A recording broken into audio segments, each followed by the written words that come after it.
The I-15 technology corridor was the last section of I-15 to be rebuilt between Bangor Highway and Spanish Fork, Utah.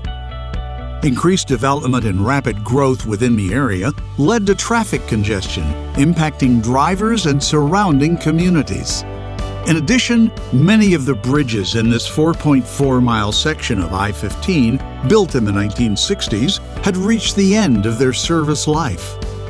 Addressing these problems, the Utah Department of Transportation widened I-15 to 6 lanes, created 2 full interchange redesigns, a one-way frontage road system, 15 bridge replacements, a new Triumph Boulevard bridge over I-15, a new flyover ramp at 2100 North, and bike and pedestrian trails that provide key connections to regional trail systems and local transit services.